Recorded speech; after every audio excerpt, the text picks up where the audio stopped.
जिस तरह से एक सकारात्मकता का प्रचार प्रसार किया और उनमें जिस प्रकार से ऊर्जा और एक नवीन उत्साह का आपने संचार किया, उससे असंख्य युवाओं को निश्चित रूप से प्रेरणा मिली है। श्रीमान प्रेम सुख जी, माइक दे दीजिए।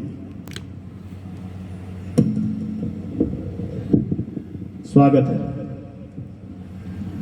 आपको भी बहुत बहुत धन्यवाद। धन्यवाद। और सबसे पहले मैं मंच पर विराजमान गुरुदेव राजेंद्रानंद जी, सचिनानंद जी और पाटी आश्रम से सर यहाँ पर पधारे हुए हैं, भाई रवि, डॉक्टर अलका और रामेश सर और दूसरे मेरे सभी साथी, आप सबको मेरा नमस्ते और प्रणाम। और साथ में मेरी अर्धांगिनी भानुश्री, आपको भी नमस्ते जी। इतने दिन तो अकेला था, तो गुरुजी जब भी फोन करते थे तब तुरंत है वो निकल के आ जाता था। आज लेट हो गए, तो लेट के लिए भी मैं आप सभी से क्षमा प्रार्थी हूँ। बहुत ही अच्छा लगता है जब भी यहाँ पर आते हैं, एक सुकून मिलता है और ऐसे शांति मिलती है। मैं रास्ते में आते समय है वो अलका, रामेश्वर, इन सभी के मैं सुन रहा था। मुझे ऐसा लगता है कि ये सब बोल चुके हैं, अब मेरे पास बोलने के लिए कुछ है नहीं। और बाकी के मैं हमेशा ही खूब सारा बोल चुका हूँ। तो गुरुदेव से भी मैं हमेशा निवेदन करता हूँ कि गुरुदेव, हमारे समाज में बहुत प्रतिभाएं हैं, हमें नए नए लोगों को यहाँ पर मौका देना चाहिए, नए नए लोग यहाँ पर आए और हमारे जो भाई और बहन हैं उनको बहुत सारा प्रोत्साहित करें और उनको नए चेहरे देखने को मिले। हमारा चेहरा पुराना हो चुका है। प्रेम सुख जी, आपने 14 प्रतियोगिताएं परीक्षाएं पास की है, तो हम 14 बार तो आपको बुलाने का हक रखते हैं अभी। ये आपका बड़प्पन है, थैंक यू। मैं 4-5 बातें आप सबके साथ में करूंगा। छोटी छोटी बातें हैं, उनमें से कुछ बातें हैं वो रिपीट भी हो जाएगी। सबसे पहले मैं जो संवाद स्थापित करूंगा वो यहाँ पर जो अभी बड़े बुजुर्ग बैठे हुए हैं उनसे है, वो मैं बातचीत करना चाहूंगा। देखिएगा, बार बार मैं एक ही बात बोलता हूं कि आपकी सबसे बड़ी संपत्ति आपके बच्चे हैं, आपकी संतान आपकी सबसे बड़ी संपत्ति है। और आप अपनी संपत्ति की जिस तरह से रखवाली करते हो, किसी के पास एक प्लॉट होता है ना, उसके भी 4 दीवारी करके रखते हैं कि कोई दूसरा कब्जा ना कर ले। तो आपकी सबसे बड़ी संपत्ति आपके बच्चे हैं और आपको अपने बच्चों की रखवाली करनी है। अब अपन रखवाली करेंगे कैसे? सबसे बड़ी दिक्कत यह है कि आज भी गांवों के अंदर एक दिक्कत सामने आती है, माँ बाप अपने बच्चों से कभी बात ही नहीं करते, उनको आती है शर्म, या उसके बारे में घर दूसरे कुछ बोलते हैं कि थारो टाबर तो बाहर फिरे, जिन अबे के मारो के लियो रहूं तो फिर वो करी, ओ जाने इनका काम जाने, मैं तो आदि ले ली और बचूड़ी मारी कट जी। तो मैं आपको कहना चाहता हूं कि आज तक जो आपकी उम्र निकली है वो आपकी जवानी थी और मुश्किल समय आगे आ रहा है। और यदि आपके बच्चे सफल नहीं हैं तो आपको रात की नींद नहीं आने वाली है। तो सबसे परेशानी वाला जो समय है वो आपका आगे आने वाला है। इसलिए आपकी सबसे बड़ी संपत्ति आपके बच्चे हैं। आप अपने जीवन के अंदर अपना सबसे ज्यादा जो समय है वो अपने बच्चों को दीजिए, उसी में ही आपका जीवन सफल है। आगे वाला स्वर्ग या नरक तो किसने देखा है? यदि आपके बच्चे सफल हैं तो यही जीवन आपके लिए स्वर्ग बन जाएगा, और यदि परेशानी में है या कहीं पुलिस के चक्कर में फंस गए तो यही जीवन आपका नरक बन जाएगा। इसलिए मेरा आपसे हाथ जोड़कर यही निवेदन है कि अपने बच्चे कुछ भी गलत करें उनको जरूर टकोरे। हमारे पुलिस के अंदर एक परंपरा होती है कि सीनियर ऑफिसर को कहा जाता है कि आपके जो भी कांस्टेबल है या दूसरे कोई भी है, कुछ भी गलती करें तो उनको टोकना सीखे। यदि आपने टोका नहीं तो वो गलतियां आगे बढ़ती जाएगी और कब बड़ी गलती हो जाएगी आपको पता ही नहीं चलेगा। तो आपके बच्चे कुछ गलत करते हैं तो उनको टोकना भी सीखें आजकल सबसे बड़ी दिक्कत क्या है कि सबके एक एक दो दो बच्चे हैं, तो ये भी एक बहुत बड़ी दिक्कत है। किसी को कुछ टोक दिया या कुछ कह दिया तो एक अलग टेंशन खड़ी हो जाती है कि कमरे में चला गया, कुछ इधर उधर ना कर ले कुछ ये। तो सबसे बड़ी चीज है कि अपने बच्चों को धीरज सिखाएं, धैर्य सिखाएं, उनको सिखाएं कि हम आपको कुछ कह रहे हैं तो आपके भले के लिए ही कह रहे हैं। तो अपने बच्चों के ऊपर आप विशेष रूप से ध्यान दें। ये जो बड़े बुजुर्ग यहाँ पर बैठे हैं उनसे मेरा इतना सा एक छोटा सा आपसे निवेदन है कि आप अपने बाकी का जितना भी समय है उस समय में से काट कर अपना अधिकतर समय अपने बच्चों के साथ निकालें।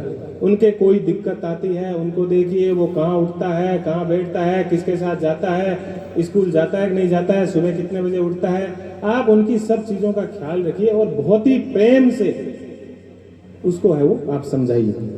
ये मेरा आप सभी से निवेदन है। दूसरा, यहाँ पर जो मेरे साथी भाई और बहन बैठे हैं उनसे मैं बातचीत करना चाहूंगा। उनसे मैं इतनी सी बात करना चाहूंगा कि हमारे पास कुछ भी नहीं है।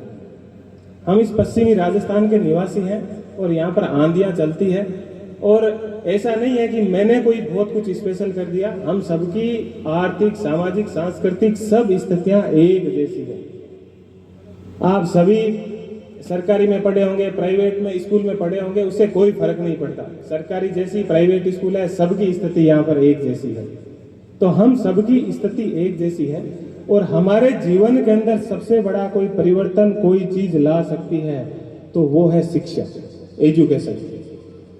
एक बात मैं आपको कहना चाहूंगा कि अब हमें जो चीज बहुत ही अच्छी लगती है उससे हमारे जीवन में कहीं ना कहीं कुछ नुकसान होने वाला है, और जो चीज अपने को बहुत ही कठिन लगती है, मुश्किल लगती है, उससे हमारे जीवन में बहुत कुछ आगे चलकर सकारात्मक चीजें भी होने वाली है और बहुत बड़ा परिवर्तन भी होने वाला है।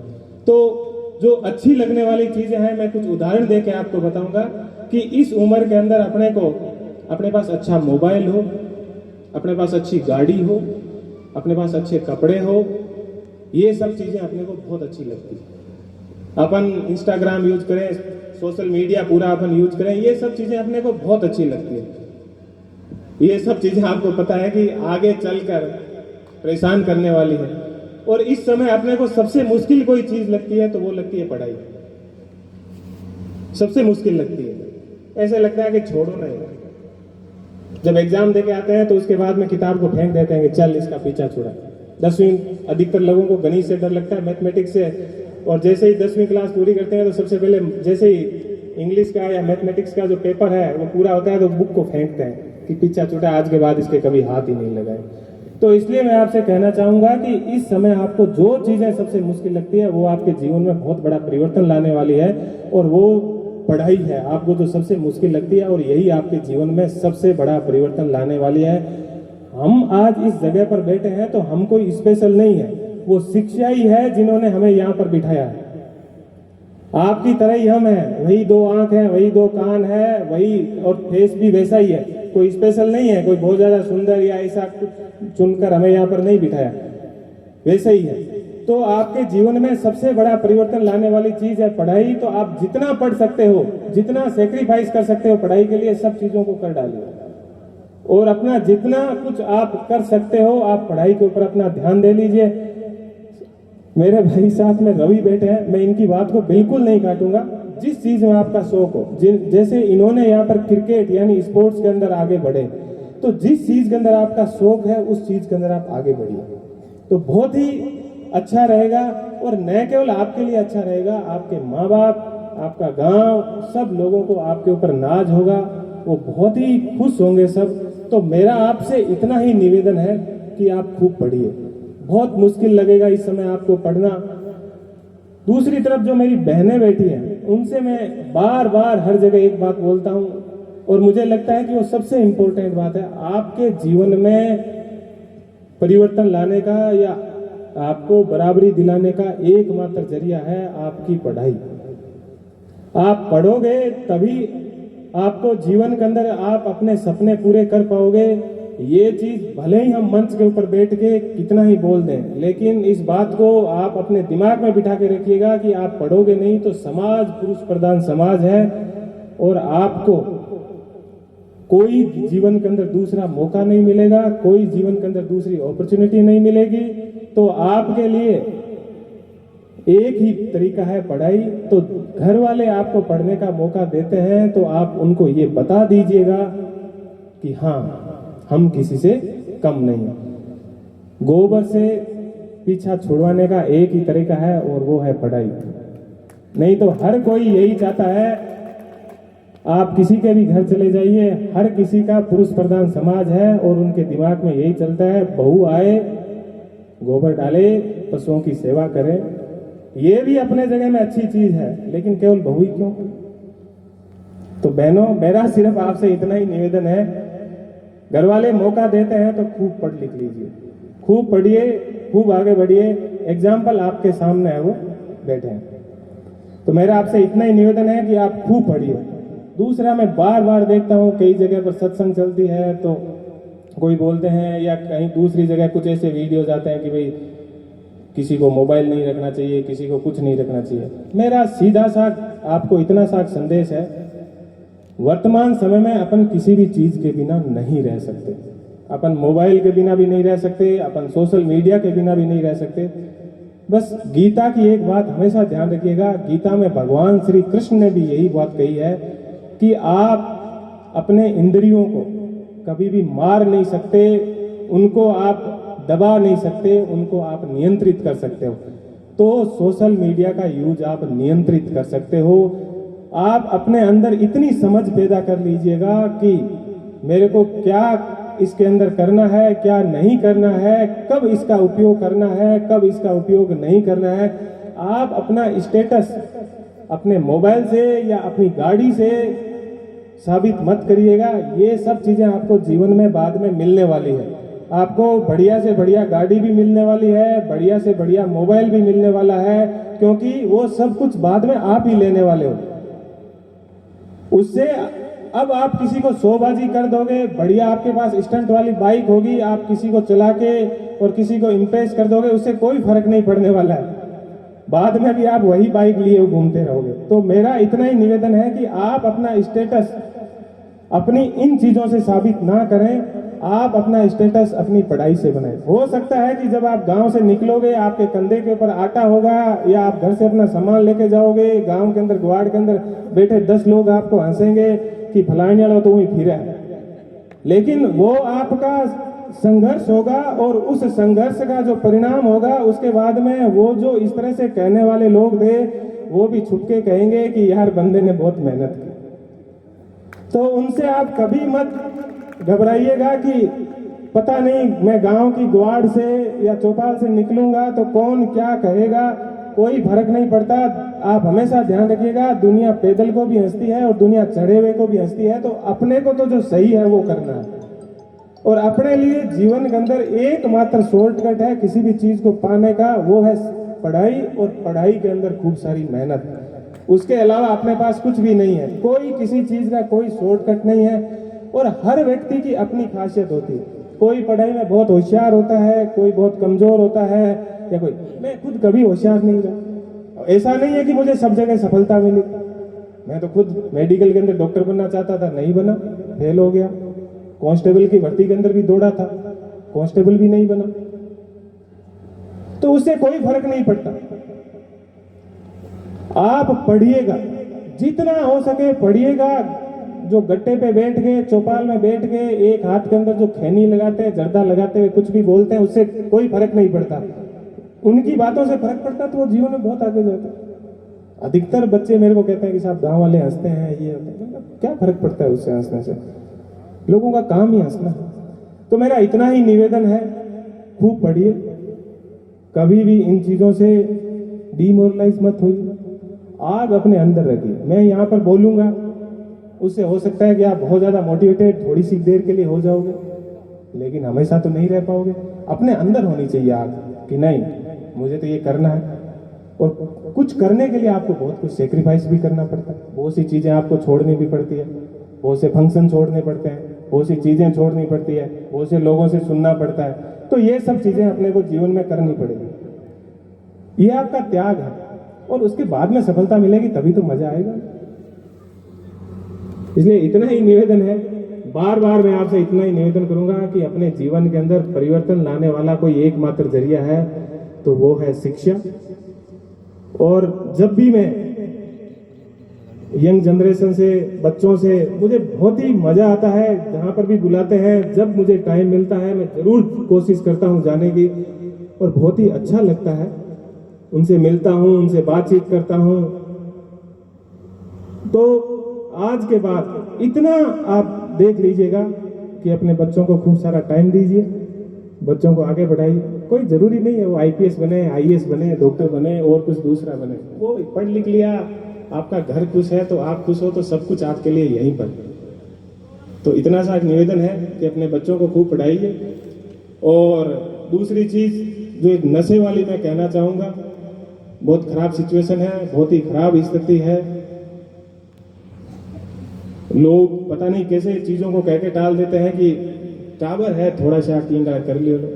बहुत ही खराब स्थिति है, समाज का नाम बदनाम हो रहा है।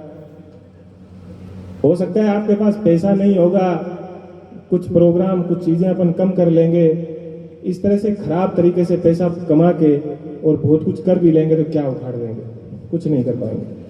तो मेरा इतना सा ही निवेदन है, अपने को जरूरत नहीं है ज्यादा पैसे की या किसी भी चीज की, ये अपने बच्चों का ध्यान रखिएगा।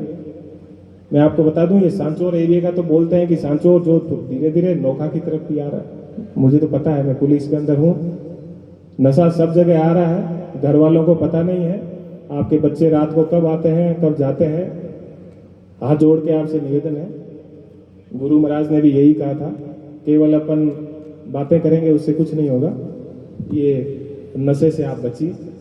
मेरा झुककर और हाथ जोड़कर निवेदन है, अपने बच्चों को बचाइए और इस नशे से दूर रहिए, ये विशेष रूप से ध्यान रखें। तस्करी से खूब सारे पैसे कमा लेंगे, सब कुछ कर लेंगे, लेकिन उसका परिणाम बहुत खराब है। 10 साल 15 साल बाद में आपकी जनरेशन खराब हो जाएगी और सजा होगी वो अलग से। और उसका सबसे बड़ा भुगतभोगी होता है तो परिवार के अंदर उस व्यक्ति के बच्चे और उनकी वाइफ होती है। और उसका जब वो पैसे कमाता है तो उन पैसों के मजे लेने वाले सभी होते हैं और उनको अपन बढ़ावा देते हैं। तो इसलिए मेरा पुनः निवेदन है कि अपने बच्चों को नशे से दूर रखें। भले ही अपने पास पैसा ना हो, कुछ भी ना हो, लेकिन अपने पास बहुत कुछ होगा, अपना स्वास्थ्य होगा। यही कहा गया है कि पहला सुख निरोगी काया। तो मेरा इतना सा ही निवेदन है। बहुत सारा मैंने टाइम लिया, आप लोग सुबह से यहाँ पर बैठे होंगे। इतनी सी बात के साथ मैं वो मेरी वाणी को अभी विराम दूंगा। अभी एक छोटा सा क्वेश्चन है आपके लिए। एक, चूंकि हम लोग YouTube चैनल के माध्यम से भी कुछ प्रश्न आमंत्रित करते हैं, तो मनोहर लाल जी जानी है, वर्तमान में लेखाकार हैं, तहसील कार्यालय गुड़ा मलानी बाड़मेर से हैं। उन्होंने आपके लिए एक प्रश्न छोड़ा है कि सर, मैं सरकारी सेवा में हूँ, ड्यूटी, परिवार और सामाजिक कर्तव्य के निर्वहन के साथ साथ किस प्रकार अपने आप को समायोजित करूँ कि आरएएस के लक्ष्य तक पहुँच सकूँ। यदि मैं अवकाश पर जाऊँ तो आरएएस की भर्ती प्रक्रिया भी बहुत लंबी चलती है और एक बार मैं आरएएस मेंस 2018 क्लियर भी कर चुका हूँ। कृपया मेरा मार्गदर्शन करें। सबसे पहले तो अपने भाई का नाम मनोहर बोला जी, मनोहर। तो मनोहर को मेरा उज्जवल भविष्य के लिए शुभकामनाएं कि वो आरएएस बने और जो उनकी मनोकामना है वो पूरी हो। सबसे बड़ी बात ये होती है कि मैंने खुद ने भी मेरे जो परिवार की आर्थिक स्थिति या सब चीजें देखकर इसी तरह से है वो पढ़ाई की थी। मेरा उनसे इतना ही निवेदन है, आप अपनी आराम से नौकरी करते रहें और आपको जीवन के अंदर जो भी जितना भी टाइम मिले, आपकी आर्थिक पृष्ठभूमि देख लीजिए कैसी है कि आप छुट्टी ले सकते हो, आपके परिवार को कोई दिक्कत नहीं है तो बहुत अच्छी बात है। अदरवाइज आप अपनी नौकरी के साथ जब भी आपको फ्री टाइम मिले, आप उस फ्री टाइम के अंदर पढ़ते रहिए। पढ़ने के लिए बहुत सी जगह होती है, जरूरी नहीं है कि जब भी अपन कुछ चीज पढ़ते हैं याद नहीं होती है तो छोटी सी डायरी मैं हमेशा खुद मेरी पॉकेट के अंदर रखता था। जो भी चीज मुश्किल लगती थी उसमें नोट कर लेता था और जब दोस्तों के साथ बैठते हैं, गप मारते हैं या कहीं पर जाते हैं तो कई बार ऐसा होता है कि कुछ भी मन नहीं लगता, तो वो डायरी ऐसे ही खोल लेते थे और उसको पलटते रहते थे, तो कुछ न कुछ याद होता रहता था, तो वो भी अपना समय खराब नहीं होता है। तो इस तरह से भी आप अच्छे से, और दूसरा जितने भी आपके सामाजिक फंक्शंस होते हैं या दूसरी जो भी चीज़ें होती है, उन चीज़ों के ऊपर थोड़ा सा आप अपने आप को नियंत्रित करें। जरूरी नहीं है, एक अपने विष्णुई समाज के अंदर या सबको खाने का बड़ा शौक होता है, तो जैसे ही कहीं पर कोई अड़ोसी पड़ोसी के या कहीं पर कोई है वो शादी विवाह होता है, तो घर वाले तुरंत फोन करते हैं कि आ जाना भाई, आज वहाँ पे जीमन है। अरे भाई, जीमन तो जिंदगी भर रहेगा, चलता रहेगा। आपका बच्चा पढ़ रहा है, ऐसा क्या है जीमन के अंदर कि आपने उसको फोन करके वो बुला लिया? तो ये एक समस्या है, सब जीमन के अंदर बुला लेते हैं या कहीं पर। तो मेरा इतना सा निवेदन है कि इन सब चीज़ों को कम करके, और आपको खूब सारा टाइम मिलेगा, उस टाइम के अंदर खूब सारा पढ़िए, खूब लिखिए, लिख लिख के खूब सारा अभ्यास करें। और हर व्यक्ति अपने आप में यूनिक होता है, कोई जरूरी नहीं है कि आप दूसरे की कॉपी करें। अपनी जो मजबूत पक्ष है उनको पहचानें और अपने जो कमजोर पक्ष है उनके ऊपर खूब सारा काम करें, और मजबूत पक्ष को भी है वो आगे बढ़ाएं। और जहां तक आरएस सिविल सर्विस की मैं बात करूंगा, तो उसका इतना ही फंडा होता है, उनके पेपर बहुत लेंदी आते हैं, बहुत लंबे आते हैं, तो जितना हो सके उतनी रिटर्न प्रैक्टिस करें और शॉर्ट के अंदर उत्तर लिखना सीखें। पेपर कभी भी ना छोड़ें, और जितने ज़्यादा हो सके उतने मॉक जो एग्ज़ाम है, वो अपने जो भी टेस्ट पेपर है वो ज़्यादा से ज़्यादा दें। और जो भी सिलेबस है, सिलेबस हमेशा अपने पास रखें और अकॉर्डिंग टू सिलेबस है वो पढ़ाई करें। जी, बहुत बहुत धन्यवाद। आज आप यहाँ पर अपनी धर्मपत्नी जी के साथ पधारे। आपके सुखद दाम्पत्य जीवन की हम सभी कामना करते हैं, और मैं उम्मीद करता हूँ कि आपने भी समाज से जो अपील की है, उस अपील का एक बहुत व्यापक असर हमें देखने को मिलेगा। क्योंकि किसी इतिहासकार ने लिखा है कि युद्ध की जो अंतिम गोली है वो अंतिम रूप से एक महिला को ही चोट पहुंचाती है। तो उसी प्रकार जो समाज की कोई भी बुराई है वो अंतिम रूप से अगर सबसे ज़्यादा किसी को प्रभावित करती है तो वो एक महिला को ही प्रभावित करती है।